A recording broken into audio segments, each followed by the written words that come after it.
আমি ভাবতাম আমার মেয়ে শুধু এই একটা কালারই মনে হয় পছন্দ করে, অন্য কোনো বাচ্চা হয়তো বা এরকম না, সবসময় একটা কালারই পছন্দ। আসসালামু আলাইকুম এভরিওয়ান, সবাই কেমন আছেন? আশা করি সবাই ভালো আছেন। চলে আসলাম নতুন একটা ভিডিও নিয়ে, আশা করি সবাই ভিডিওটা দেখবেন।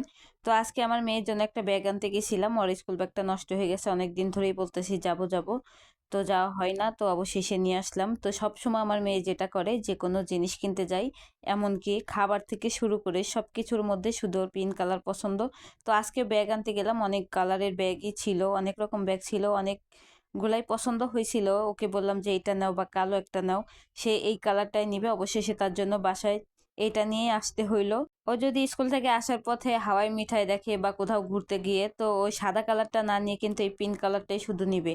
আমি ভাবতাম যে সব বাচ্চারা এমন না, এখন দেখি বাচ্চারা মানে পিঙ্ক কালার ওরা এত পছন্দ করে, ক্লে থেকে শুরু করে সবকিছুর মধ্যে শুধু এই একটা কালারই ওরা বেশি পছন্দ করে থাকে।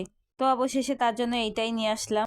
আগে যখন নতুন কিছু এনে দিতাম, জুতা হোক বা যাই হোক, সে কি করতো, সে একটা বিছানার পর নিয়ে তারপর ঘুমাইতো তার ঘুমানোর জায়গায়। আর এই যে আমি একটা ড্রেস বানালাম হাতে, নিজে হাতে, তো এই কাপড়টা রাখছিলাম আমার কিছু বানাবো, সে বলতেছে যে আমারই কি বানাই দিতে হবে, যেটা ওর বেশ বেশি ভালো লাগে সেটাই ও বানাইতে চায়। আমি যদি কোনো কিছু বানাই তাহলে সে বলবে যে আমাকে দাও না, তুমি শুধু বানাচ্ছ, তাই তার জন্য সবসময় ওরটাই আগে খেয়াল করতে হয় আমাকে।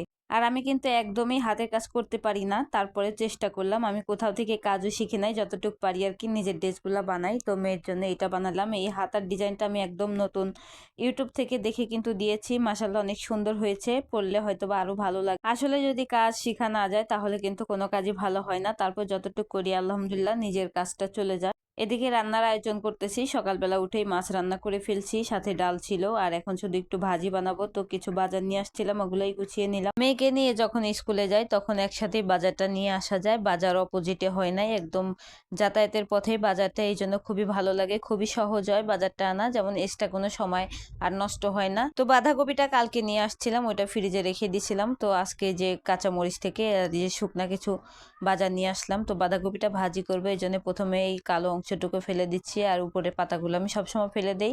আর বাঁধাকপি কিন্তু আস্ত অবস্থায় এভাবে ধুয়ে নেই, আর কাটার পরে কিন্তু আর আমি ধুই না। আপনাদের ভাইয়াকে অনেকবার বলি যে বাজার এনে দিতে, সে কখনোই বাজার এনে দেয় না। প্রথম প্রথম যখন ঢাকাতে আসছিলাম তখন এনে দিত, কিন্তু মেয়েটা একটু বড় হওয়ার পরে যখনই তাকে নিয়ে যেতে পারি বা বাসায় রেখে গেলেও রেখে যেতে হয়, এরপর থেকে একদমই আমাকে কোনো বাজার এনে দেয় না। আমার যতই ঘরে বাজার না থাক, শুধু বলে যে টাকা দিয়ে গেলাম, বাজারটা এনে নাও।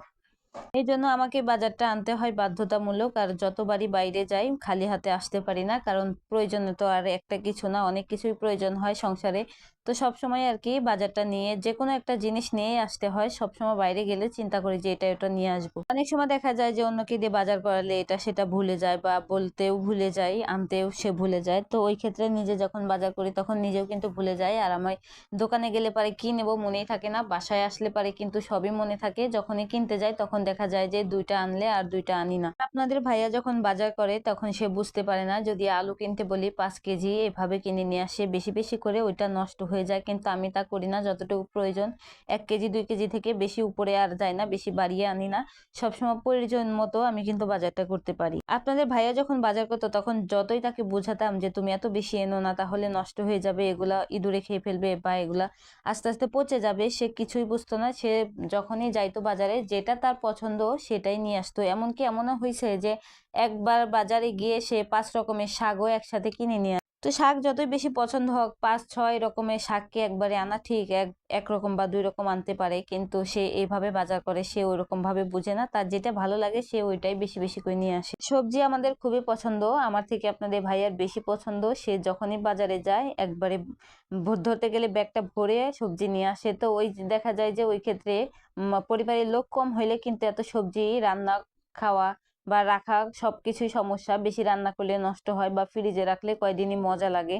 তো এই কারণে আমি বেশি বাজারটা করি, সে একদমই যায় না, এমনকি সমস্যায় পড়লেও সে বাজারে যায় না, সে বলবে না তুমি নিয়ে আসো বাজারটা। সে যদি ঈদে কখনো ঢাকায় থাকি, তো আমি যখন ওই ঈদের আগের দিন কেনাকাটা করতে যাব ঈদের দিনের আয়োজনের জন্য, তো ওই দিন দেখা যায় যে কোনো কাজ থাকে না, তার অফিসও বন্ধ থাকে, ওই দিন দেখা যায় আমি বাজারে গেলে পরে ফোন দিয়ে যায়, তারপরে আমার সাথেও যাবে না বা আগেও যাবে। আর তাকে মাছ কিনতে দিয়েছিলাম 2500 টাকা দিয়ে, যে মাছ নিয়ে আসো 2-3 রকমের, সে কি করছে 1 রকমের মাছ নিয়েই চলে আসছে, কিন্তু আমি যদি হইতাম 5 রকমের মাছ অন্তত তত নিয়ে আসতাম অল্প অল্প করে। তো এই হইলো তার বাজার করার নিয়ম, এই জন্য তাকে আর বাজারে আমিও দেই না, অত গুরুত্ব দেই না। সে বাসায় থাকতে আমি বাজারে যাই, সে মেয়েকে দেখে, অনেক সময় দেখা যায় বাসায় থাকে মেয়ে একা, তো ওই ক্ষেত্রে সে তখন বাসায় থাকে, আমি বাজারটা নিয়ে আসি। তো ভিডিওটা কেমন লাগলো, আশা করি সবার কাছে ভালো লাগবে। যদি ভিডিও ভালো লাগে লাইক কমেন্ট করতে ভুলবেন না। আর এদিকে ভিডিও শেষ, ভয়েস দিতে আসছিলাম, এখন দেখি আমার মেয়ে বাসায় এসে ড্রেসটা পরে ঘুরতেছে, তো ভাবলাম যে একটু ভিডিও করি। তো ড্রেসটা বানানো কেমন হলো অবশ্যই আপু ভাইয়ারা কমেন্ট করে জানাবেন। সবাইকে অসংখ্য ধন্যবাদ।